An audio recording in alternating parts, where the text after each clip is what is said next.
पोटनिवडणूक बिनविरोध झाली नसली तरी कालपासून सुनेत्राताई पवारांनी आपला प्रचार सुरू केला आहे.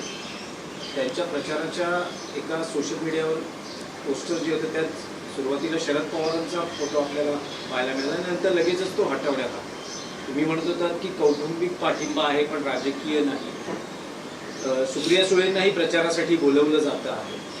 एकूण त्याबद्दल काय? नाही, शरद पवारांच्या अस्तित्वाशिवाय बारामती आहे का?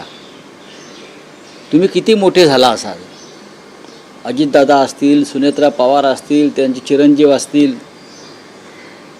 तुम्ही आज राजकारणामध्ये पवार म्हणून उभे आहात ते शरद पवारांमुळे आहात. याचा विसर पडता कामा नये. तुम्ही कोण आहात का आम्ही कोण आहोत?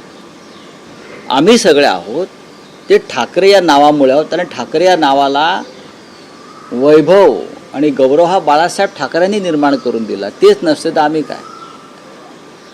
तुमचं आडनाव पवार आहे किंवा तुमचं आडनाव अमुक अमुक आहे, तुमचं आडनाव देशमुख आहे, नाही.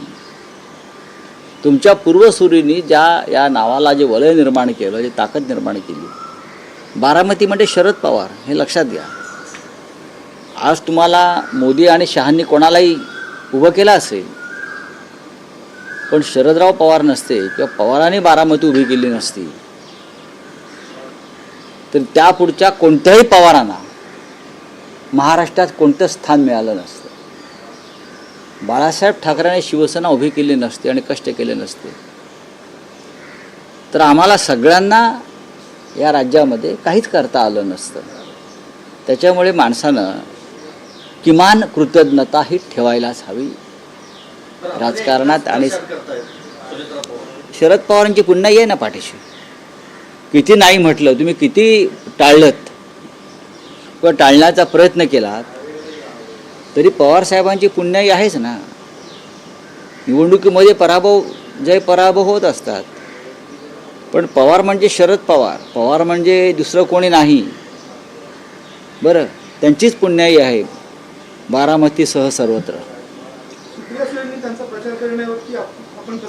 नाही, बघा, त्यांचा हा कौटुंबिक विषय आणि हे फक्त एका निवडणुकीपुरता आहे. पुढल्या निवडणुकीला बिनविरोध होणार नाही. ही निवडणूक आपण अजितदादांना श्रद्धांजली म्हणून त्याकडे पाहिलं पाहिजे. अजितदादांचं सीएम पदाचं स्वप्न